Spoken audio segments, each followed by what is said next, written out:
Começando a nossa mesa de hoje, uma sessão temática, cujo o principal enfoque é o debate do papel das mulheres na escrita da história na escrita da história e da crítica da arquitetura, né?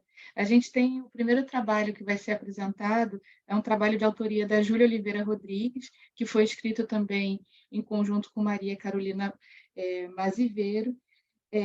Júlia é graduanda em Arquitetura e Urbanismo da UFPR, e Maria Carolina é professora doutora de Arquitetura e Urbanismo da mesma universidade. O trabalho tem como título Mulheres e Autogestão, o papel das mulheres na construção da territorialidade em ocupações de moradia. O trabalho que elas vão apresentar tem como objetivo abordar a importância das mulheres na construção de territorialidade em ocupações de moradias através da perspectiva interseccional, entendendo a participação delas no âmbito do corpo, da casa e da cidade. Foi utilizada uma análise feminista por meio de vivência das mulheres e seus territórios de luta e transformação, partindo do pressuposto de que o corpo representa o cerne da luta feminista, o lugar primeiro da luta por condições dignas de existência. A moradia, simbolicamente representada pela casa, é lugar de trabalho doméstico e do cuidado, centrais para a reprodução da vida. Por fim, a cidade como meio de relações interpessoais. As vivências apresentadas por mulheres ligadas à luta da moradia nas ocupações serão utilizadas enquanto epistemologia para compor um quadro conceitual de análise do processo de reprodução de violências estruturais que perpassam todas as esferas da vida cotidiana feminista. A partir disso, o papel das mulheres na busca por direitos será analisado a partir da dupla chave. Primeiro, a presença feminina no processo de autogestão na construção habitacional e, segundo, a luta por moradia como ferramenta emancipatória das mulheres. Enfim, vou passar a palavra para a Júlia para ela apresentar o trabalho. Oi, bom dia, tudo bem? Dá para me ouvir? Tudo certo? Tudo certo. Perdão, estou um pouco resfriada. Então, como ela explicou, eu sou a Júlia e eu sou graduanda em Arquitetura e Urbanismo pela UFPR. E o tema do trabalho é Mulheres e Autogestão, o papel das mulheres na construção de territorialidades em ocupações de moradia. Só um minuto que eu acho que não... O trabalho ele busca, então, compreender qual que vai ser a contribuição das mulheres na conquista de cidades mais justas e igualitárias por meio da autogestão. Então, entendendo como que elas vão se organizar nos seus territórios de luta, quais vão ser os diferentes contextos de opressão pelos quais as mulheres são atravessadas, pensando aqui as vivências das mulheres atuantes em movimentos populares e também as mulheres que vivem em ocupações. Então, como elas vão recriar, consolidar e alterar o espaço em que elas vivem, pensando na territorialidade, então a forma como que elas vão dar significado a esse espaço, a esse território, e como as mulheres se inserem na luta por moradia digna no âmbito da vida cotidiana, nos afazeres vinculados ao cuidado e à manutenção da vida. Aqui eu me uso de um termo cunhado por Manzianti, de 2021, que é a ideia do corpo da casa e da cidade. Então, aqui elas colocam esse termo como uma ideia de pensar as territorialidades das mulheres negras no Brasil. Então, enquanto mulheres vivendo em ocupações, eu vou utilizar o corpo como cerne da luta feminista, a casa, então, como uma relação de cuidado e do trabalho doméstico, e a cidade como meio das relações interpessoais, então, essa vivência em comunidade. Aí, para isso, eu vou primeiro coletar esses dados e ver como essas mulheres estão vivendo as ocupações, por quê, se são mulheres brancas ou negras, se são mulheres solteiras ou não, se têm filhos.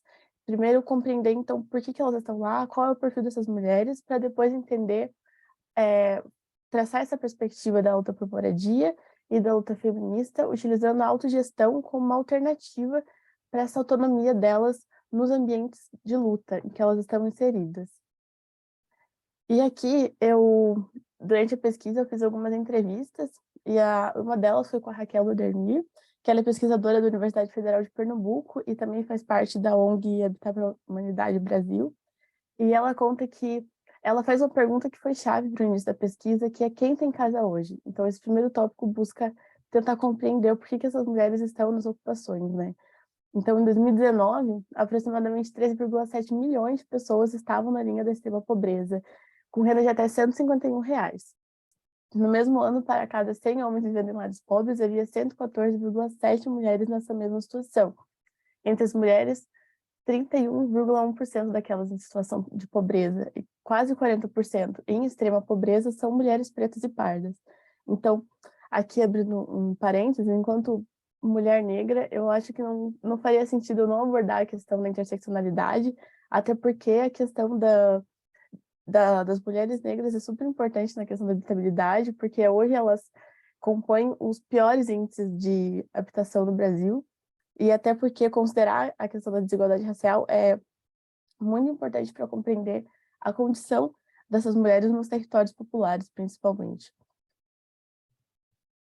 Marta Almeida também foi uma das entrevistadas, ela é moradora de ocupação e ela também faz parte da Central de Movimentos Populares de Pernambuco, e ela falou que quem compõe as ocupações são principalmente mulheres negras. São mães solteiras, mas também são homens desvalidos e homens negros. Ela fala que essas ocupações são verdadeiros quilombos urbanos, porque são populações pretas que não têm condições de garantir a sua casa e a sua moradia digna. Aí, em 2021, a Fundação João Pinheiro, ele publicou o primeiro censo que apresentava dados concretos a respeito do déficit habitacional. E esses dados vão revelar que, entre 2016 e 2019, 60% do déficit vem de mulheres vivendo em condições de moradia, condições inadequadas de moradia. E aqui ele considera a coabitação familiar, que vai ser aquela moradia compartilhada entre duas ou mais famílias, a moradia precária, que são pessoas que vivem em condições de extrema vulnerabilidade ou de habitações improvisadas, e o ônus excessivo de aluguel. Então, que é quando tem essa relação entre o aumento do preço da alocação dos imóveis e a drástica redução salarial, que é o componente mais peso no déficit. A gente pode relacionar diretamente com a condição feminina, porque hoje a gente, né, sabe que as mulheres elas não têm condições de manter a questão do aluguel do imóvel e todos os demais gastos familiares. Então, cuidar da criança, cuidar da moradia, alimentação, saúde, etc. Então, percebe-se assim que para além da questão do aluguel, hoje as mulheres elas vão adentrar na comunidade como forma de manutenção de sua própria condição de sobrevivência, de condição enquanto mulher e enquanto corpos historicamente submissos. Outra fala da Marta Almeida que eu achei bem importante por colocar é que ela clama por moradia digna. Ela clama pelo direito ao acesso, ao saneamento básico, a casa com no mínimo banheiro, chuveiro e água, que ela diz que eles não tinham em plena pandemia. Por exemplo, ter acesso ao transporte público, porque não é só construir a casa, mas qual a estrutura que vai ter essa casa, qual é a dignidade que essa casa vai ter. E durante pensando, eu até visitei algumas ocupações, porque eu sou de Curitiba, no Paraná, e eu visitei uma ocupação específica, que é a Nova Esperança, que fica aqui na região metropolitana de Curitiba.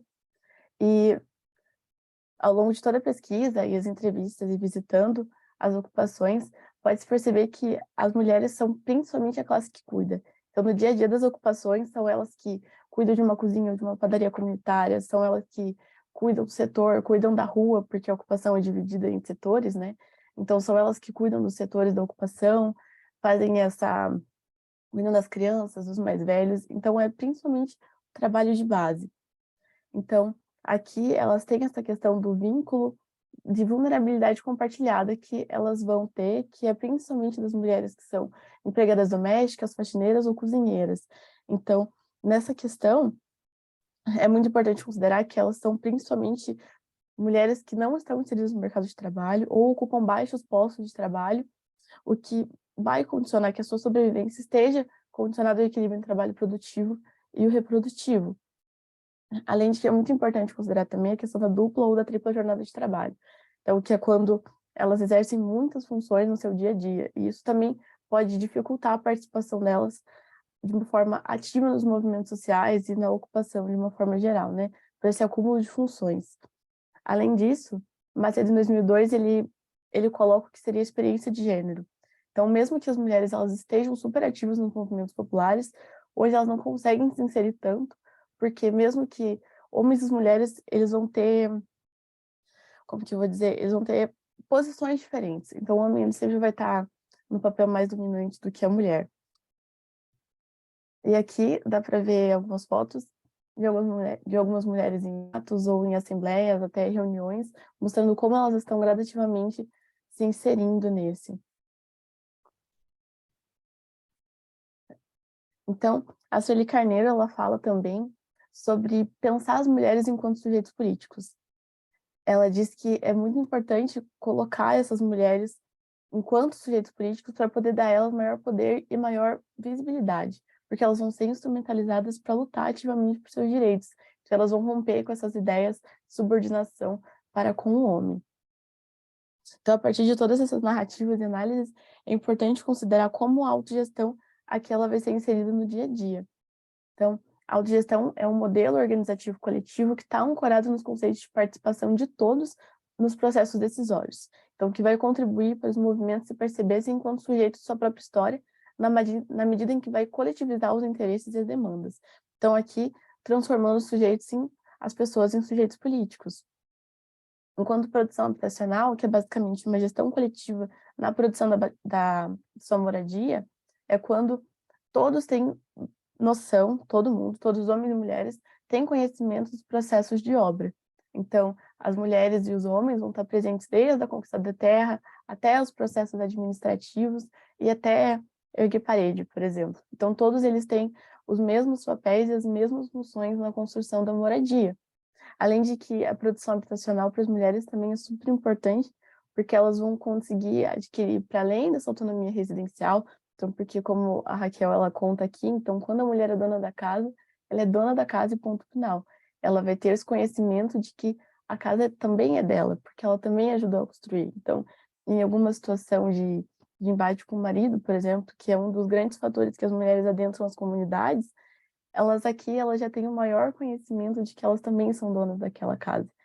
Então, além disso, elas vão conseguir adquirir uma autonomia financeira, porque boa parte dessas mulheres que conseguem se inserir na produção habitacional, elas conseguem achar nos canteiros de obras uma nova forma de trabalho, então elas começam a trabalhar com isso também. E enquanto economia solidária, ela é empregada para a justiça de gênero. Então, é através da redistribuição, reconhecimento e entendimento das experiências das mulheres, dando a elas autonomia econômica. Aqui eu uso como exemplo as padarias comunitárias, que são encontradas em várias partes das ocupações, que é basicamente um grupo de mulheres que elas, de uma forma completamente horizontal, vão trabalhar juntas sem que haja uma pessoa que mande em todo o processo. Então, todas elas vão lá e debatem como vai ser a organização da padaria, quem que vai fazer o quê, de uma forma totalmente horizontal. Então, a partir disso, elas se desenvolvem de uma forma mais humana e elas têm novas concepções sobre si mesmas, além de se desenvolver enquanto mulheres, enquanto sujeitos. E uma das referências, uma moradora de ocupação, fala que apesar de não ter curso universitário, eu me sinto muito preparada porque o movimento me ensinou muita coisa. Então, eu digo que o movimento te prepara para a vida. E aqui o movimento se tratando do MST, no caso. Então, aqui é importante considerar também que a moradia é um direito básico. Então, as mulheres que vivem em ocupações, que passam por todos esses processos, elas conseguem entender que a moradia é um direito fundamental. Então, a partir de adquirindo a moradia, elas conseguir todos os demais direitos. Então, no dia a dia das ocupações, elas vão estar lá cuidando do lar, cuidando da comunidade, cuidando de si mesmas, né? Então, elas lutam ativamente por sua sobrevivência e, principalmente, lutando por equipamentos básicos, que é o que a gente mais encontra nas ocupações. Porque uma das entrevistas que me chocou bastante, assim, foi que aqui na região metropolitana de Curitiba, muitas mães da ocupação Nova Esperança, elas não conseguiam matricular o filho na creche, porque eles não deixavam porque elas não tinham CEP. Então, aí que entra a importância delas reconhecerem a importância da moradia, né? Então, e a autogestão, ela vai ser empregada aqui também como forma de dar essa autonomia financeira e, além disso, gerar essa criação de laços de acolhimento e solidariedade, que é tão importante para essas mulheres que estão nessa situação, em situação de vulnerabilidade, ou seja, tanto pela questão da casa, seja pela questão de alguma situação com um companheiro. Então, elas vão conseguir criar esse laço e juntas elas conseguem ter essa noção de maior autonomia, além de se perceber enquanto sujeitos que são sujeitos políticos, são sujeitos de luta, que são sujeitos que precisam estar adentrando esses espaços e lutando por seus direitos. E aqui são as referências utilizadas, e eu acho que é isso. Se tiver alguma pergunta, não sei se faz agora, se faz depois. Júlia, obrigada pela sua apresentação. Nada, obrigada eu. Na verdade, eu ia deixar todas as apresentações acontecerem para a gente abrir o debate depois. Então, eu até botei ali no chat aqueles que quiserem colocar algumas perguntas ou se não participar do debate na sequência. Antes da gente prosseguir, então, eu queria saber se tem alguém do trabalho, a questão de gênero, a sua influência na arquitetura e na cidade, para fazer a apresentação. Caso não tenha ninguém ainda aqui, eu ia pedir então para a Vanessa compartilhar para a gente continuar. Tá, beleza. Enquanto ela vai compartilhando, eu vou fazendo aqui a leitura da apresentação da Vanessa. A Vanessa Calazans da Rosa é doutoranda da FAUSP, né, e vai apresentar para a gente o trabalho Teoria e Método para uma Pesquisa de História da Arquitetura com Perspectiva de Gênero.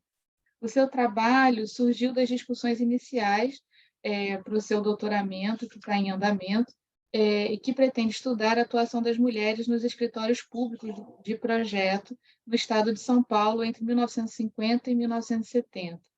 O objetivo do trabalho é apresentar uma breve revisão bibliográfica sobre a teoria e métodos para uma pesquisa histórica com perspectiva de gênero e feminista. Essa pesquisa, ainda em fase inicial, busca colaborar com um outro ponto de vista da historiografia da arquitetura e do urbanismo, expandido para outras contribuições, e tirando do anonimato arquitetas, engenheiras, desenhistas, paisagistas, gestoras, entre outras, que contribuíram para a materialização de uma intensa produção arquitetônica paulista, no período abordado.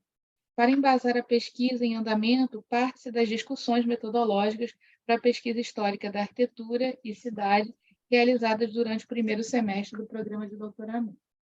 Então, Vanessa, eu vou marcar aqui o tempo. O Júlia ficou no tempo certinho, nem precisei falar, mas eu vou marcar aqui o tempo e qualquer coisa eu te aviso. Ok, bom dia a todos. Vocês me ouvem bem? Sim. Bom, antes de tudo, eu quero cumprimentar e agradecer as colegas participantes da mesa, aos organizadores do evento, a Priscila, o Luiz e a todos que vieram interessados pelo tema. Também quero agradecer a minha orientadora, a professora Joana Mello, e aos meus amigos e amigas da FAO, a Gabi, a Clarissa, a Alice, o Rodrigo, a Aline, a Bárbara, a Tamara e o Eduardo. O meu artigo, então, tem como título Teoria e Método para uma Pesquisa de História da Arquitetura com Perspectiva de Gênero. E ele deriva dessas discussões iniciais realizadas no programa de doutorado em andamento, com uma investigação a respeito da atuação das mulheres que trabalharam em escritórios públicos de projeto no estado de São Paulo, no período que vai de 50 a 70. A intenção é colaborar com uma constituição de uma outra perspectiva da história da arquitetura e urbanismo dessas duas décadas, para conhecermos as contribuições de arquitetas, engenheiras, desenhistas, paisagistas e gestores que tiveram um papel fundamental na materialização de uma intensa produção arquitetônica, urbanística e paisagística, atuando através dessas instituições públicas paulistas. É desnecessário dizer o quanto que a produção arquitetônica desse período já foi sistematizada e analisada pelos pesquisadores do campo. Entretanto, a trama historiográfica gira em torno de figuras que carregam a noção do grande criador solitário e são predominantemente masculinas.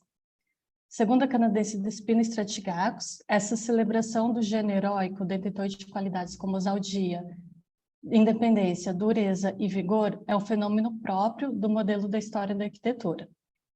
Com isso, tem-se o esquecimento programado de mulheres, negros e negras, integrantes de equipes de autorias coletivas e de mais grupos de pessoas colocadas à margem da história. Portanto, é possível retomar os acontecimentos da arquitetura brasileira entre essas décadas, examinando fontes e documentos históricos a partir do levantamento de novas questões e da origem de novas hipóteses. Silva Frederici afirmou que, como sujeitos primários do trabalho reprodutivo, historicamente e também em nosso tempo, as mulheres sempre dependeram mais que os homens do acesso aos recursos comuns e foram as mais comprometidas em sua defesa. Nesse mesmo sentido, Zaida Mussi Martínez apontou que uma das possibilidades encontradas pelas arquitetas foi o exercício em cargos de responsabilidade no urbanismo, a partir do projeto urbano, a gestão político-administrativa, a formação teórica, a pesquisa e o ativismo cidadão. A partir dessas colocações, e em oposição à ideia machista que limita a atuação das arquitetas a projetos domésticos, a hipótese da pesquisa em andamento é que a carreira pública foi o espaço de atuação encontrado por essas mulheres. Essas reflexões alteram a compreensão da profissão, distanciando-se da ideia de existência de um autor único, protagonista do projeto arquitetônico, e aproximando-se de uma noção de arquitetura com produção colaborativa, com vários participantes de diferentes papéis e em diferentes etapas do projeto e execução da obra. Assim, o problema das relações de gênero é uma das maneiras de levantar essa noção. Com isso, o problema de gênero é uma categoria válida para fazer história. Para Joan Scott, o conhecimento histórico, como foi produzido até então, reforçou a hierarquia entre os sexos na medida que as mulheres foram retiradas da história e perpetuou uma ideia de que elas são receptoras passivas da ação de sujeitos masculinos. Nesse mesmo sentido, o Ipiano Menezes afirmou que esses mecanismos de seleção e descarte da memória são próprios de uma dinâmica social que exclui escravos, mulheres, crianças, operários, minorias raciais e sociais, loucos e oprimidos. Ainda que tais grupos sejam colocados como sujeitos centrais da história, não basta apenas dar voz aos silenciados, mas também é preciso entender essas múltiplas formas e significados de apagamento e esquecimento dessas narrativas. Essas reflexões expostas até o momento deixam claras que me apresento como uma pesquisadora que assume uma posição teórico-política e que possui um interesse pessoal na busca por essas respostas. Essas questões e a delimitação do tema precedem a própria pesquisa. Para a antropóloga Rita Segato, o recorte estabelecido numa pesquisa é uma decisão pautada por aquilo que nos interessa, porque subsidia o caminho rumo às metas do nosso projeto histórico como sujeitos sociais. Essa atitude conceitual pretende ser feminista e anti-hegemônica, buscando referências nas propostas das teóricas feministas latinas, como a filósofa e historiadora Lélia Gonzalez. Ela defende para os estudos de história e cultura do Brasil a rejeição a uma epistemologia europeia e branca, na medida em que propõe um olhar novo e criativo no enfoque da formação histórico-cultural do Brasil. Nesse mesmo sentido, Lélia também se opõe à postura do feminismo branco, que deixa de lado as especificidades das experiências de mulheres racializadas. Assim, ao tratar de mulheres que tiveram acesso à formação de arquitetura e urbanismo e ao trabalho em instituições públicas da área, essa pesquisa compreende que a recusa em se submeter ao trabalho reprodutivo gratuito e de sobrevivência atribuído à população feminina é um privilégio de mulheres brancas de classe média e alta. Portanto, a perspectiva adotada leva em consideração, para além do sexo, as desigualdades de raça e de classe que formam a sociedade brasileira, partindo da interseccionalidade entre essas categorias como método de análise. Outro ponto importante é que a investigação em andamento não pretende buscar distinções de processo ou resultado de projeto que foram desenvolvidas por mulheres ou por homens. Ainda que existam experiências distintas como consequência da diferença sexual, tal abordagem deve ser evitada, pois, segundo Ana Paula Simeone, atribuir o sucesso de algumas mulheres a qualidades supostamente femininas ou masculinas é afirmar uma falsa posição binária e colocar as mulheres com talento como exceção à regra. Portanto, é preciso partir da ideia de que a produção de arquitetura e cidade é resultado do trabalho colaborativo, e que mulheres sempre estiveram presentes nesse processo, seja no desenho e na produção de espaço público, de equipamentos urbanos, de habitação, de infraestrutura e de mobiliário urbano. Essas profissionais encontraram um caminho para ocupar esses espaços da vida pública, apesar de historicamente ter-lhes sido negado. Ainda não foi estabelecido um recorte específico de uma instituição a ser analisada, porém, a partir de um levantamento das formadas nos cursos de arquitetura e urbanismo de São Paulo, ou seja, da Universidade Mackenzie e da FAUSP, nessas 2 décadas estabelecidas pela pesquisa, 1950 e 1970, identificamos, por enquanto, 35 arquitetas que atuaram no serviço público. Inicialmente, temos como as instituições do Estado o DOP, que é o Departamento de Edifícios e Obras Públicas do Estado de São Paulo, o FES, que é o Fundo Estadual para Construções Escolares, o metrô, a SECAP, que é a Caixa Estadual de Casas para o Povo, e a CETESP, a Companhia Ambiental do Estado de São Paulo. Como já mencionado, esse levantamento preliminar foi realizado a partir do nome dessas arquitetas formadas nessas universidades. Em seguida, será necessário o levantamento a partir do acervo dessas instituições. Ainda que de maneira muito inicial e correndo o risco de deixar de citar algum nome importante, aponto algumas mulheres conhecidas que podem indicar o caminho que a pesquisa vai tomar daqui por diante, como a arquiteta Teresa Kaczynski, que trabalhou no DOP, a arquiteta Maria Giselda Cardoso Visconti, que atuou tanto no DOP quanto na SECAP, a arquiteta Mayumi Watanabe, talvez o nome mais conhecido da lista, nesse período abordado, trabalhou no Fundo para as Construções Escolares, as arquitetas Maria Mércia Barbosa e Maria Lúcia Novaes de Brito, que atuaram no DOP. Com isso, a próxima etapa da pesquisa será me aproximar desses acervos disponíveis para um levantamento mais aprofundado e conhecer a trajetória de cada uma dessas arquitetas que eu for identificando. Com isso, eu encerro minha apresentação e agradeço a atenção de todos. Obrigada. Oi, Vanessa. Obrigada pela apresentação. Queria perguntar, antes da gente prosseguir, se tem alguém das apresentações do trabalho As Mulheres Retratadas na Revista Brasília, ou do trabalho A Questão do Gênero e Sua Influência na Arquitetura e na Cidade?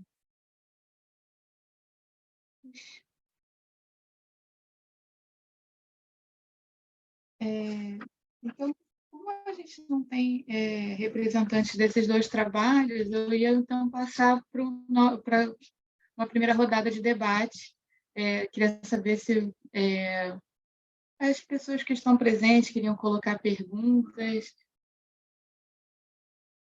Eu vou deixando vocês aquecerem aí um pouco para botar as perguntas. Eu tinha umas questões que eu queria levantar. A primeira coisa, eu queria parabenizar a Vanessa e Júlia, são 2 jovens pesquisadoras. Júlia está na graduação ainda, né, Júlia? Ou já se formou? Eu vi que estava como graduanda. Travou, Júlia? Travou, Júlia. A Júlia estava graduando ainda, a Vanessa está iniciando o doutorado. Ambas as pesquisas, elas trabalham com a questão de gênero, né, um enquadramento de gênero, mas vão para caminhos bem distintos, né? Uma Júlia trabalhando mais diretamente com os movimentos de luta pela moradia, e Vanessa trabalhando com a presença das mulheres tentando investigar a presença das mulheres nas repartições, nos trabalhos de repartição pública, né? E aí, mesmo que sejam caminhos completamente distintos, uma coisa que me pareceu que ressoou nos 2 trabalhos, e aí eu gostaria que as 2 pudessem comentar um pouco mais sobre isso, como é que a condição feminina na atuação, na produção arquitetônica, ela se torna, de certa forma, mais vinculada a essas atividades que de certa forma, ajudam a estabilizar uma condição econômica, né? No caso da Júlia, ela fez toda a vinculação de como é que o papel da mulher como dona de casa e como essa luta pela moradia é também parte de um processo emancipatório. E aí eu fiquei pensando, se Júlia puder falar um pouco mais disso, e se possível, trazendo um pouco do relato, do que ela conseguiu encontrar nas entrevistas que realizou, percebi que o trabalho ele é todo pautado por entrevistas, como é que isso apareceu nas falas das pessoas entrevistadas e das ocupações que ela visitou, se ela pudesse falar um pouco mais sobre isso.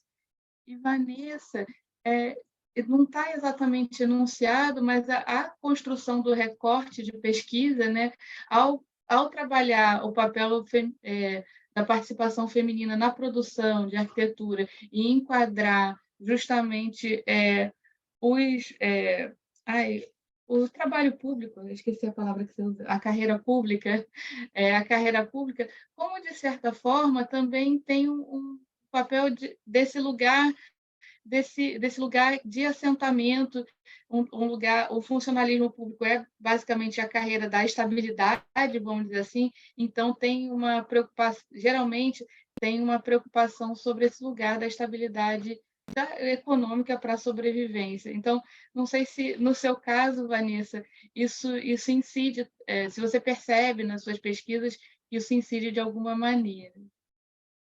E aí, é, enfim, aí uma outra questão que eu ia fazer para a Júlia, aí agora coisas um pouco mais distintas, né? Era para ela contar, está um pouco na pergunta que eu fiz anteriormente, mas para ela contar um pouco mais de como é que as visitas às ocupações, me parece que você botou algumas fotos e que isso fez parte do processo de pesquisa, como é que a visita às ocupações ela ajudou a afirmar ou desestabilizar a bibliografia que você tem trabalhado? O quanto assim, a bibliografia que você tem acessado foi colocada para jogo durante as visitas? Assim. E, Vanessa, eu fiquei... Aí, eu não sei se é exatamente uma pergunta. Assim, ao longo da tua apresentação, quando você mostrou ao final a listagem dos nomes das mulheres que você começou a levantar e das repartições públicas, eu, talvez por um certo vício de pesquisa, eu sinto falta de botar isso organizado cronologicamente, numa cronologia, para tentar entender um pouco esses movimentos, como se fossem as incidências desses movimentos, da presença dessas mulheres nessas repartições públicas, para tentar pensar por que tem horas que parecem mais presentes e tem hora que elas parecem menos presentes. Não sei, isso é mais uma sugestão do que propriamente uma pergunta, mas não sei se você já chegou a algumas hipóteses, né, de se há fluxos de maior ou menor presença ao longo do período que você está estudando. Enfim, vou deixar vocês falando enquanto eu leio aqui o chat. Tu quer começar? Ou... Pode começar. Então, respondendo a segunda pergunta, que já está mais fresco aqui na cabeça. Então, eu comecei, na verdade, visitando a ocupação aqui, que eu falei que é a Nova Esperança, que fica aqui na região metropolitana de Curitiba. Só que, como eu comecei a desenvolver a pesquisa durante a pandemia, eu não consegui mais ir com tanta frequência na ocupação por causa da pandemia. Então, aí eu fui fazendo entrevistas online com mulheres atuantes em movimentos populares, não só daqui do Paraná, mas também de outros estados. Então, principalmente do Nordeste, que foi as mulheres que eu mais entrevistei. E deu super para confirmar tudo que eu estava lendo, assim. Porque aqui em Curitiba, eu ainda tive um extra, assim, que aqui as ocupações têm muita mulher que é imigrante, principalmente do Haiti. Então, as mulheres negras que eu pude encontrar por lá, elas tinham o empecilho da língua ainda. Então, elas não sabiam falar português. Então, eram as mulheres negras que tinha aqui nas ocupações aqui que eu encontrei, né? Mas falando com as mulheres do Nordeste, enfim, elas confirmaram que tinha as populações eram compostas principalmente por mulheres negras e que tinha toda a situação de que a maioria delas, elas entravam nas ocupações por causa de questão com o marido, por ter perdido a casa em algum embate com o marido, aí teve que recorrer às ocupações, e isso foi de uma forma geral. Então, eu fiquei sabendo disso visitando aqui em Campo Magro, com as entrevistas e também nas referências que eu pesquisei, né, que falavam muito sobre a questão do marido, da violência doméstica como um principal ponto para o ingresso das mulheres nas ocupações. Então, isso se complementou bastante, assim. O que houve esse embate, principalmente, né, com a questão do que eu estou vendo na prática e o que eu estou lendo, foi essa questão das mulheres negras mesmo, de qual que é a participação delas, se elas são poucas, se elas são muitas.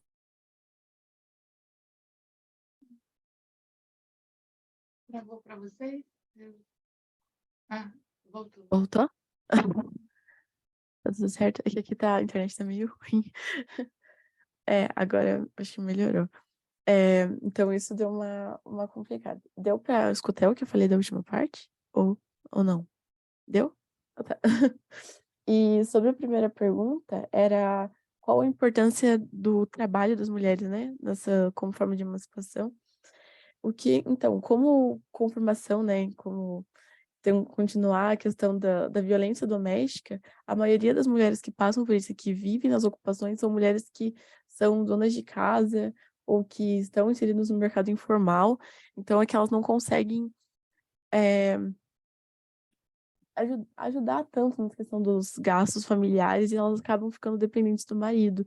Então, o trabalho, tanto nas ocupações mesmo, tanto adquirindo um trabalho fora, porque como com essa rede de solidariedade, uma pode indicando a outra, então elas vão conseguindo o emprego conforme vão se inserindo, né, na luta. Então, tanto nas ocupações que eu mais via eram mulheres presentes nas padarias comunitárias ou nas cozinhas comunitárias, que elas iam lá e trabalhavam para a ocupação, ou cuidando das crianças. Na Nova Esperança também elas se dividiam cuidando, as mulheres que cuidavam das hortas também, as mulheres que trabalhavam, porque na Nova Esperança eles têm uma escolinha própria. Então, como eu falei, muitas mulheres elas não conseguiam colocar o filho na creche, então eles construíram uma escola. Então, algumas mulheres iam para essa escola e trabalhavam lá. Então, elas é uma forma de emancipação porque elas conseguem adquirir essa autonomia, né? Então, elas estão trabalhando e ao momento que elas começam a trabalhar, elas percebem que elas podem estar fora de casa e que o ambiente doméstico deixa de ser aquele ambiente desagradável para elas e que elas têm que estar lá todos os dias e têm que estar lá cedendo a sua vida pro marido, para os filhos, e que elas podem ter a sua autonomia, né? E na produção habitacional não é diferente, porque elas conseguem achar nos canteiros uma forma de conseguir uma nova forma de trabalho. Então, algumas mulheres que participam desses canteiros, elas já conseguem se inserir em alguma outra função. Então, muitas delas elas vão começar a trabalhar com isso, né? Então, elas já conseguem também aumentar a sua autonomia.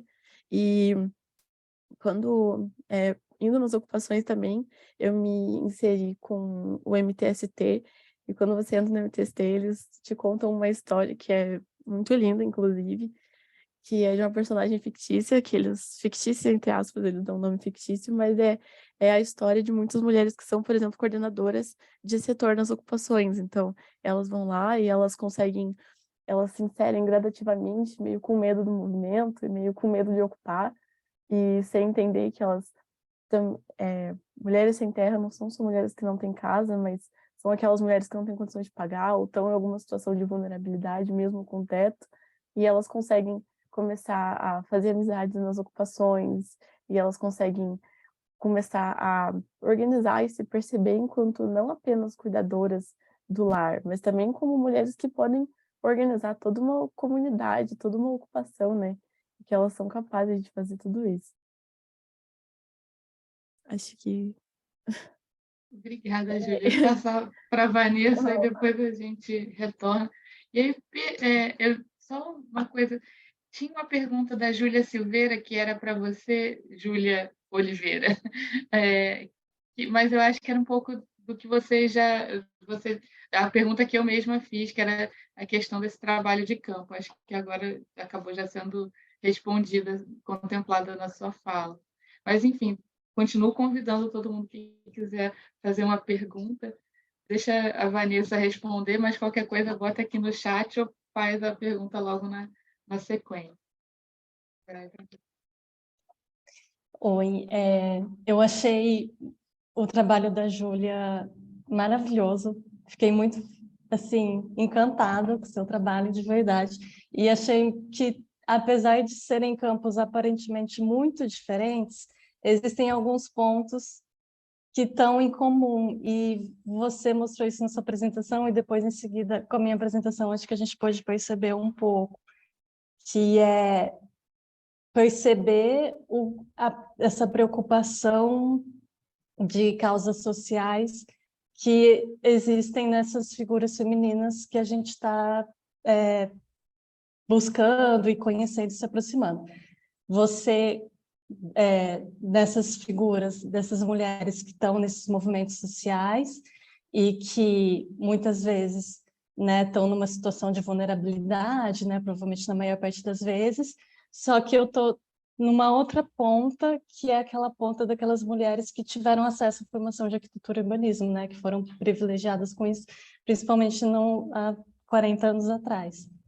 Só que a gente foi uma das coisas que eu percebi quando eu estava começando o meu projeto de pesquisa, né, antes mesmo de eu entrar no doutorado, que a Silvia Frederici fala isso muito bem no ponto zero da revolução, que as mulheres têm uma maior dependência desses serviços comuns, né, desses serviços públicos, do acesso público, né, à educação, à saúde, à moradia, e isso faz com que elas sejam mais persistentes e atuem mais na sua defesa. E aí a gente percebe que tanto o seu trabalho traz isso quanto o meu. Então eu acho que a gente consegue ver em campos diferentes dentro da arquitetura do urbanismo, né, esses pontos em comuns e essa pesquisa, né, com essa perspectiva de gênero que a gente traz, consegue perceber isso muito bem. Achei muito legal esse trabalho. Depois eu queria fazer uma pergunta para você, deixa eu só encerrar a minha fala.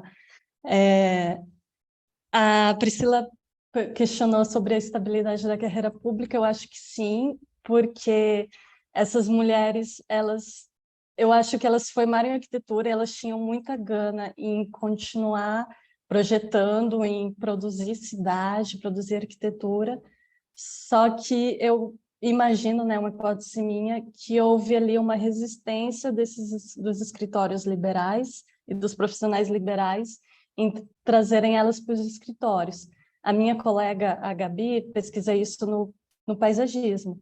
E a Gabi percebeu isso no paisagismo, que as arquitetas, a Rosa Crias e a Miranda, que ela pesquisa, tiveram também essa resistência de acessar esses escritórios. E aí elas foram trabalhar sozinhas. E aí a minha hipótese é que essas mulheres procuraram ou concurso ou algum cargo comissionado dentro dessas instituições, porque a gente está falando de um período que, apesar de ter ali uma ruptura, né, da ditadura militar, ainda é um período que o Estado foi muito presente na construção de cidades. E aí, estando dentro do recorte do Estado de São Paulo, existe a possibilidade de pesquisar ou o Departamento de Obras Públicas ou a Caixa Estadual de Casas para o Povo, que é o CECAP. Eu ainda estou em dúvida entre os dois, acho que eu vou acabar decidindo conforme as instituições puderem me atender com relação ao acesso ao acervo e essa proximidade maior. E aí, claro, essas mulheres, né, elas tinham um apoio no sentido de poderem estar atuando fora de casa.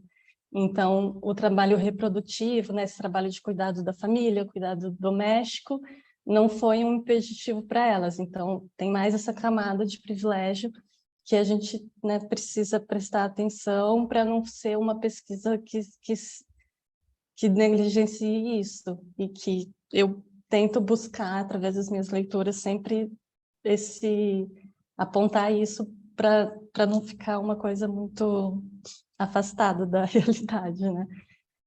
E Com relação à cronologia da lista, você tem toda razão, eu devia ter uma organização a partir disso. O que acontece é que existe uma cronologia do ano que elas se formaram, que eu não coloquei ali. Então, por exemplo, as arquitetas que estão lá, número 1, 2, 3, acho que a Teresa Kaczynska é uma das primeiras que aparece, elas foram as formadas no início dos anos 50, 51, 52, 53, e aí as mais para baixo, né, até o número 33, 34, 35, foram as formadas mais no final dos anos 60 até 70. O que eu preciso fazer agora é descobrir qual foi o período que elas trabalharam, porque tem algumas dessas pessoas que trabalharam em mais de uma instituição, que tem gente que trabalhou tanto no SECAP quanto no DOPE, que é o caso da Giselda. Eu vou ter acesso ao acervo dela, de currículo dela, daqui a algumas semanas, porque ele foi doado lá para a FAO. Aí a Joana já falou para a gente dar uma olhada no que tem lá. A Mayumi Watanabe também trabalhou em mais de uma instituição, também instituição municipal, inclusive, e estadual, que foi o Fundo das Construções Escolares. Mas eu preciso pegar essas informações e tentar descobrir como que eu vou organizar elas mesmo. E eu acho que a sua sugestão é muito boa, eu tenho que pensar numa cronologia ou numa coisa assim que vai me fazer entender qual é o período que vai ter mais mulheres trabalhando nessas instituições. Eu acredito que os períodos mais, assim, dos anos 60 para frente, que seja mais recente, assim, porque a partir dos anos 50 eu acho que ainda tinham poucas formadas ou pouco acesso, e aí, conforme o tempo vai passando, acho que elas vão tendo maior acesso, são mais mulheres formadas também. E aí eu vou conseguir relacionar essas coisas. É isso, obrigada. Nada. Eu deixaria a pesquisa te conduzir um pouco, porque tem muitas variáveis aí. De certa forma, nos anos 50, a gente antes estava ali num período talvez um pouco mais liberal, no sentido de costumes, do que o final dos anos 60 e começo dos anos 70. Então, não sei exatamente se você, apesar de talvez ter mais formadas, se você vai ter uma presença mais efetiva na carreira pública. Essa era uma questão, assim. E às vezes, quando eu falo sugiro, né, para pensar esses afluxos, é que interessa tanto os momentos que tem mais ou os momentos também de silenciamento. Se você percebe alguns momentos de silenciamento, eu acho que são que eles também dizem coisas assim, ou dão inquietações para a gente entender, tentar entender os motivos que levaram a ter um monte de formado e talvez poucas pessoas atuando na gestão pública. Mas o que o teu trabalho me fez pensar também foi de um livro que eu comecei a folhear esses dias, até para orientar uma aluna. Você já deve conhecer aquele Mulheres Modernistas, que é o trabalho da Ana Paula Simeone. Ele E aí eu fiquei pensando, porque tem um pouco, obviamente, quando eu fiz a pergunta para vocês, falando sobre o Estatuto Social do Trabalho nessa cena feminina, vamos dizer assim, obviamente eu não estava querendo apagar as diferenças sociais dos grupos que cada uma de vocês trabalham, isso é evidente. Mas talvez foi, quando eu fiz essa pergunta para você, Vanessa, foi pensando um pouco no que eu estava lendo do trabalho da Ana Paula Simeone, é como que, às vezes, mesmo numa situação de privilégio, essas questões estruturais, que marcam estruturalmente a condição feminina nesse mundo do trabalho, no mundo da arquitetura do urbanismo, elas são enfrentadas. O processo adaptativo, vamos dizer assim, é parte do sintoma, é parte do mesmo sintoma do mesmo problema estrutural, sabe? Quando a gente fala assim, essas mulheres tiveram condições obviamente tiveram condições muito mais tranquilas de vida para poder seguir nas suas carreiras, mas quantas delas não tiveram filhos ou viveram sozinhas, como parte desse passivo de que consegue administrar tudo. Na verdade, não consegue também. Enfim. são questões para a gente, obviamente tem condições de vida, e sobretudo de condição de bem-estar social, mas assim, que são muito distintos, sem dúvida. Mas eu acho que os sintomas, os problemas estruturais, eles são de toda a sociedade. Eu acho que é interessante, às vezes, a gente pensar nisso. Mas eu acho que vocês estão pensando nisso, não é... Enfim, queria perguntar se alguém queria colocar mais uma pergunta, ou se chegou alguém das duas outras apresentações. Fiquei chateada, queria tanto assistir as outras duas. Juliana, quer fazer uma pergunta? Bom dia. Eu estava assistindo aqui enquanto estava tentando impedir a neném de botar o compasso no olho, de engolir muitas pontas de carga do lápis, enfim, deixando destruir tudo e pensando, né? Porque como essa questão que a Priscila estava colocando com relação à Vanessa, sabe? Tem um privilégio, um recorte privilegiado, sim, mas a Silvia Frederici, tanto a Angela Davis, né, estão colocando o peso do trabalho reprodutivo, né, na base do capital. E aí, como eu sou da história também, tenho tentado buscar conduções para tratar com esse tipo de pesquisa, com esse tipo de documentação, de investigação. Eu queria saber se você como você vai considerar essa variável, se você já parte do pressuposto que há um privilégio, enfim, elas conseguiram trabalhar fora de casa, então tiveram essa condição, e aí não vai considerar essa variável, ou se você vai entrar em algumas trajetórias, né, profissionais, para tentar entender isso, assim, como é que o trabalho reprodutivo as coloca no lugar que elas alcançaram, sabe, na história. Porque a gente pode achar que a partir desse pressuposto, que foi um privilégio, então saíram de casa e tal, e tiveram uma estabilidade, concurso público, mas a gente também pode pensar que poderia ter sido ainda mais. Né? Se fossem homens, se não tivessem que assistir um congresso amamentando, né? Quantos homens estão nessa situação nesse momento? Então, é uma provocação que eu gostaria de ouvir, queria dar parabéns para as duas apresentações, né? A gente tem urgência de pensar nisso e é excelente, sabe? A Júlia, a Vanessa, então, parabéns. Obrigada, Juliana. Agradeço sua observação. Eu gostaria, sim, de considerar essas variáveis, né, como você mesmo coloca. A intenção é buscar a trajetória e buscar familiares, em caso de arquitetas que já vieram a falecer, e fazer essas entrevistas. Eu não sei até que ponto eu vou conseguir ser precisa nisso, porque mesmo com as entrevistas ainda pode rolar uma imprecisão ali, né? Alguma negação de, eu nunca tive esse problema, coisas assim, que faz parte da estrutura que nos atravessa, enfim. Mas eu gostaria, sim, de buscar as trajetórias. Eu sei, por exemplo, que algumas dessas mulheres foram casadas e tiveram filhos e tiveram toda aquela vida tradicional, né, de uma mulher, mas também tiveram aquelas que nunca se casaram, que nunca tiveram filhos, e aí conseguiram, né, tipo, se destacar mais na sua profissão, ou não também. Enfim, como eu ainda estou no primeiro ano e eu ainda não fiz o recorte, eu ainda tenho medo de andar por esse caminho, mas eu gostaria, sim, de me aproximar disso e fazer essas relações, com certeza.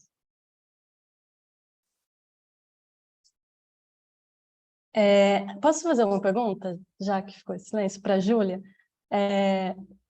Primeiro, Júlia, eu vi que você conseguiu fazer várias entrevistas, você falou, inclusive, que entrevistou mulheres de fora de Curitiba, e aí eu queria saber, assim, quanto tempo que você está nessa pesquisa e como foram feitas as entrevistas, se você, tipo, sempre foi pessoalmente ou se você precisou que elas tivessem acesso à internet para conversar com você.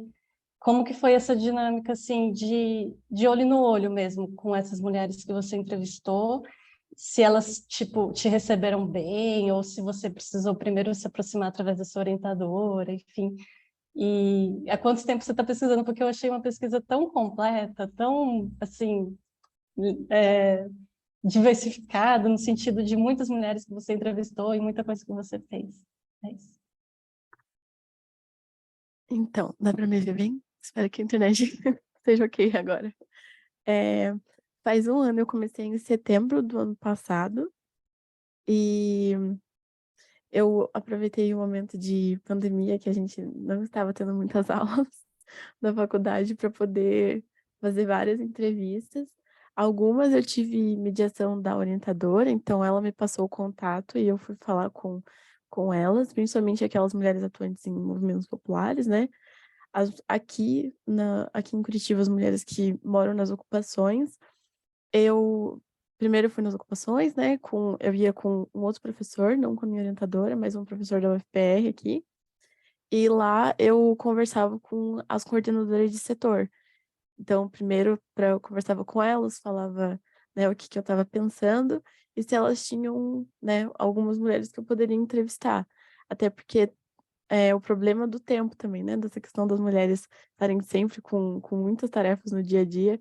Eu, às vezes, tinha dificuldade de entrevistar algumas, porque até as mulheres migrantes, eu nunca conseguia encontrar elas em casa. Então, todos os momentos que eu ia para ocupação, eu raramente conseguia falar com elas. E as que estavam em casa, tinha empecilho da língua, porque elas falavam crioulo haitiano. Então, eu não conseguia falar muito, assim. E as mulheres que eu fiz entrevista que são de fora do estado, ou dependendo da situação de internet, né? Principalmente que às vezes era o empecilho.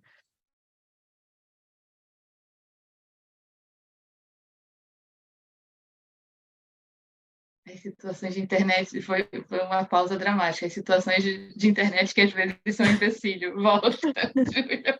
Voltou Paramos agora? com essa frase. Uhum. Ai, tá. Então, as mulheres aqui que eu entrevistei. Ih, eu acho que travou de novo. Não, não tudo certo. As mulheres que eu consegui, que eu não conseguia por causa da internet, eu falava pelo WhatsApp. Então, eu pedia para elas mandarem áudio ou fazia chamada de vídeo pelo WhatsApp mesmo. Teve uma senhora que foi a Ana Luísa Vaz, que ela estuda a produção habitacional em São Paulo na década de 80 e 90, que ela já é uma senhora, então eu não conseguia conversar com ela, não conseguia mandar um Google Meet para ela. Então eu falei com ela pelo WhatsApp. Então eu liguei para ela e a gente falou por telefone, porque ela é de São Paulo. Então, e a mesma coisa com o marido dela, que é o Leonardo Pessina, a gente fez pelo WhatsApp, pelo telefone mesmo. Daí eu fui tudo anotando aqui, assim, tudo que eles falavam. Mas foi, para as pessoas de fora, teve que ser assim, ainda mais na pandemia. Aí foi chamada ou eu pedia coisa pelo WhatsApp. Então, qualquer dúvida que eu tivesse, até com várias delas eu consegui ter uma relação bem legal, assim. Então, toda vez que eu tinha alguma dúvida, eu mandava uma mensagem para elas pelo WhatsApp. Falava, oi, você pode me ajudar aqui rapidinho? Tô com uma dúvida. E as de ocupação também foram um pouco difíceis, mas pela questão da pandemia, da questão delas, né, não estarem sempre trabalhando, ou se não estão trabalhando, estão fazendo, cuidando do filho e tal. Então, era difícil achar elas em casa. Então, elas também, às vezes, quando eu não conseguia, eu conversava pelo WhatsApp. Passar a pergunta para a Samira, tá com a Samira Santos da UF. Bom dia, me ouvem? Sim, Parabéns a Júlia, parabéns a Vanessa, nós estudando, nós, isso é tão bom, lindas as pesquisas. Eu queria fazer uma pergunta à Vanessa. Vanessa, você, imagino que, né, você esteja deixando vir e tal, mas você tem um, um pouco amarrado ou delimitado o que você pretende ver projetado destas mulheres na sua vida profissional? Estou querendo perguntar assim, você vai ler o modus operandi do trabalho delas? Você vai ler suas obras? Você vai ler a carga? O que é? Qual o reflexo deste feminino na profissão, sabe? A intenção é conhecer as trajetórias delas e mostrar que essas mulheres estavam dentro dessas equipes, que são equipes grandes, tratando a arquitetura como um trabalho colaborativo. E aí eu gostaria de me aproximar de um ou outro edifício. Eu não sei até que ponto eu vou conseguir chegar nisso, mas a princípio eu queria descobrir, assim, por exemplo, dentro do Departamento de Obras Públicas, quais foram as obras que tiveram essas equipes com essas mulheres, né? E aí quem são elas, a Giselda, a Tereza, quem, quais, quais foram os papéis que elas tiveram naquela obra, se foi desenhista, se foi projetista, ou se foi mesmo uma gestora que organizou todo o processo e viabilizou todo esse processo sem necessariamente pegar a lapiseira na mão. E aí, se eu conseguir escolher uma edificação ou outra, e aí me aproximar do processo de projeto naquela edificação, quem foram os personagens ali. Porque a ideia é não tratar a arquitetura como esse objeto de um autor único, que protagonista e que é o grande autor de uma obra, mas falar que arquitetura e cidade tem essa dimensão colaborativa, né, de vários agentes e vários autores que estão ali influenciando o outro, né, digamos assim, que não existe assim uma única pessoa genial, que vai levar todo o processo. Eu estou ainda entre escolher Departamento de Obras e SECAP, que eu acho que vão ser as instituições que eu vou conseguir ter acesso ao acervo de maneira mais fácil e conhecer melhor, e que tiveram muitas mulheres que trabalharam nele. E aí, depois disso, eu vou escolher quais são as obras. Mas eu ainda estou caminhando muito, assim, tipo, estou no primeiro ano do doutorado, quem sabe ano que vem eu consiga fazer esse recorte melhor e me aproximar melhor. E ver o que a minha orientadora vai achar disso. Vanessa, agora com você falando isso, também fica a título de sugestão, assim. Acho que tem vários trabalhos que já há algum tempo que têm tentado trabalhar essa questão do trabalho, o projeto de arquitetura como obra coletiva, né? Ou, se não, o projeto de um edifício, os escritórios como trabalhos colaborativos e tal. Eu fiquei pensando nisso e de como é que pode te ajudar a operacionalizar a tua própria pesquisa. Assim. Acho que uma das falas mais antigas, mas assim, que eu esbarrei durante as pesquisas que eu própria fiz há algum tempo atrás, na época do doutorado, em que eu trabalhava os escritos de uma teórica, filósofa ligada à história do urbanismo, que é a Françoise Choet. Ela, quando ela trabalhava como jornalista, ela sempre chamava atenção sempre não, mas trabalhando a questão da construção do edifício da Unesco, lá na década de 50, ela fez questão de fazer uma página mostrando todos, com a carinha de todos os envolvidos, tentando descentralizar a figura do Le Corbusier, por exemplo. E agora, assim, trabalhos mais recentes, acho que essa questão de matar o mito, né? Acho que muitos trabalhos foram justamente construídos em torno da figura do Le Corbusier, justamente para ele que foi assim talvez o nosso exemplo o exemplo de arquiteto demiurgo, né? Acho que teve vários esforços de trabalhar a questão do coletivo em torno da figura do Le Corbusier. Então tem essa questão da Unesco e tem um trabalho mais recente que foi defendido até aí na USP, onde você está, que é o da Ingrid Quintana, que trabalha os arquitetos latino-americanos que participaram do escritório do Le Corbusier. É um trabalho, acho que, muito interessante nesse sentido.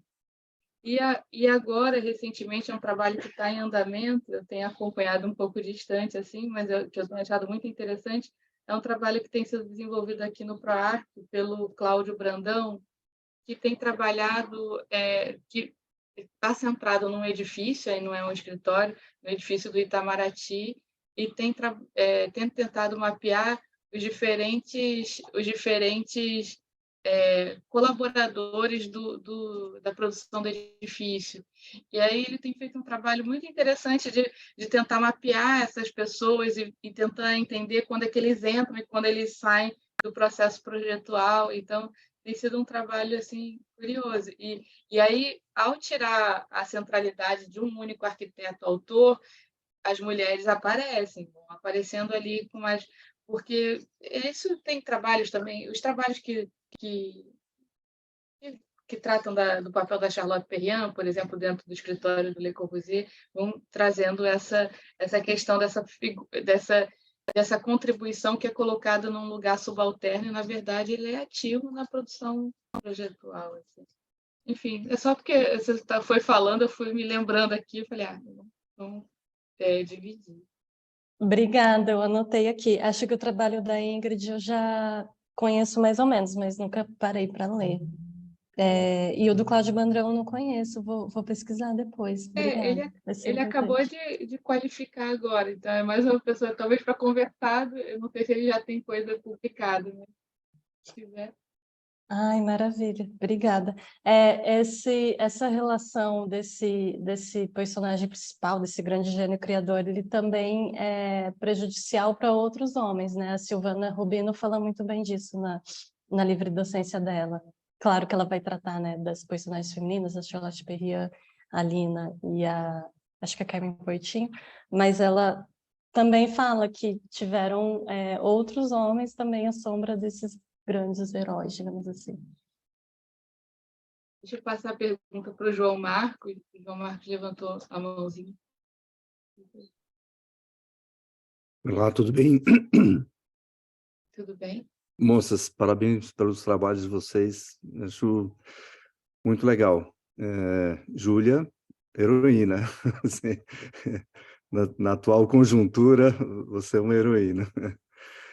Eu queria só fazer uma sugestão em relação a essa questão efetiva do trabalho, né? A gente vem conduzindo um projeto de tradução da obra do Sérgio Ferro, né, juntamente com os colegas de Newcastle, na Inglaterra, e um projeto grande envolvendo diversas figuras, né, e pelo fato de abordar a questão do trabalho, né, a gente tem tido contato com alguns autores contemporâneos e que me parece muito importante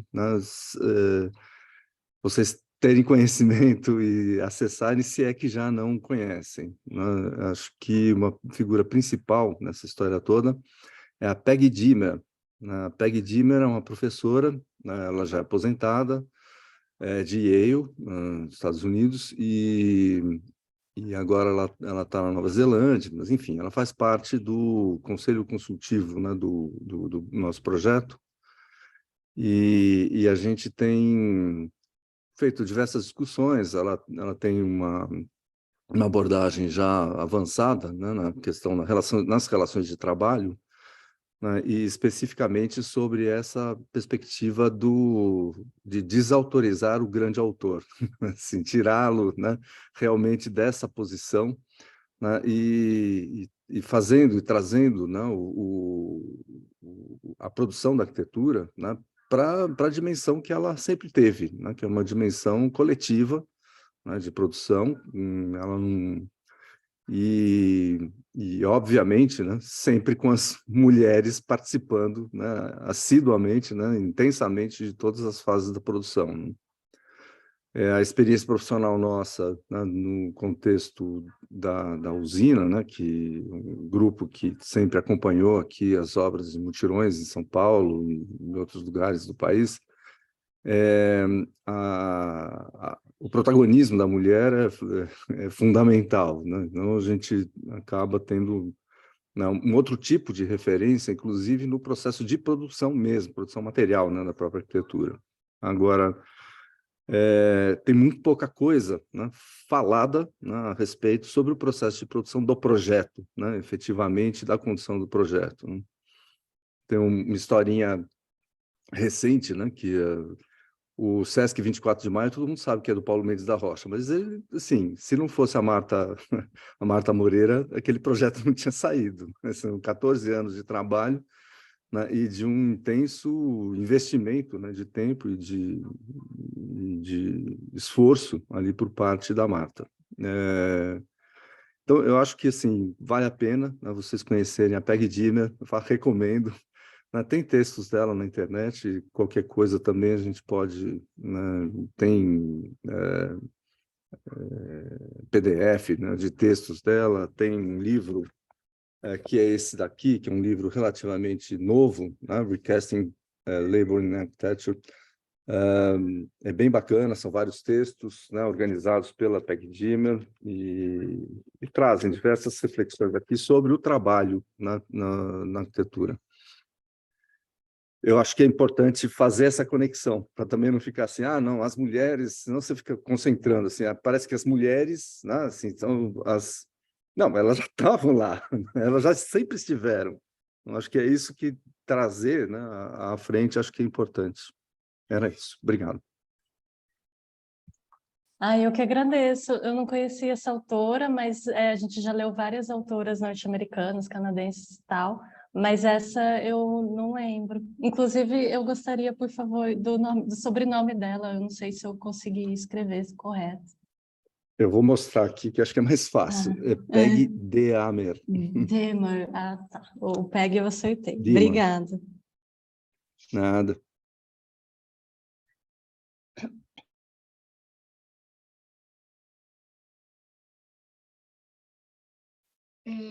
Então, não sei se eu queria agradecer muito a intervenção do João Marco Lopes, super importante no nosso debate, também anotei aqui, também não conhecia essa autora.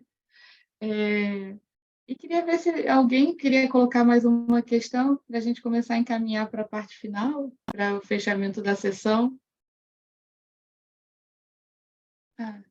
Enfim, então, já que... então, acho que a gente já pode ir começando a se despedir. Eu queria agradecer a todos, tanto as apresentadoras, a Júlia e a Vanessa, pela organização da exposição, e todos aqueles que colaboraram com as discussões, a outra Júlia, a Samira, o João Marco Lopes. Obrigado pela participação e obrigado também àqueles que estão nos ouvindo aqui. Enfim. Quer fazer, Vanessa, Júlia, querem fazer considerações finais?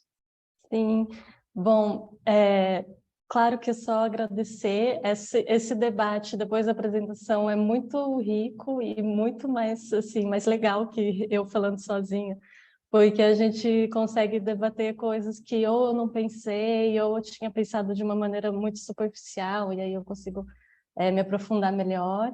E muito obrigada pelas dicas. Eu anotei aqui tudo que eu consegui anotar das pessoas que eu vou pesquisar agora e dos textos que eu vou querer ler. Obrigada, Priscila. Obrigada a todo mundo que colaborou com o meu trabalho. Obrigada pelo interesse, pelo meu trabalho. E é isso. Bom evento para todo mundo. Júlia? Eu queria agradecer pela oportunidade de estar aqui mostrando um pouquinho da minha pesquisa. Foi a primeira, mas espero que venha muitas pela frente. Gostei muito, obrigada pela oportunidade também. Obrigada pelas novas referências que eu vou pesquisar também. E muito, muito legal que vocês tenham se interessado. E agradecer a Vanessa também, porque pesquisa muito boa, excelente. E é isso, muito obrigada. Então, pessoal, obrigada a todos e todas, e que a gente se encontre em outras sessões, e que seja uma semana produtiva para todo mundo nesse Enampar. Ok? Um abraço. Tchau, tchau.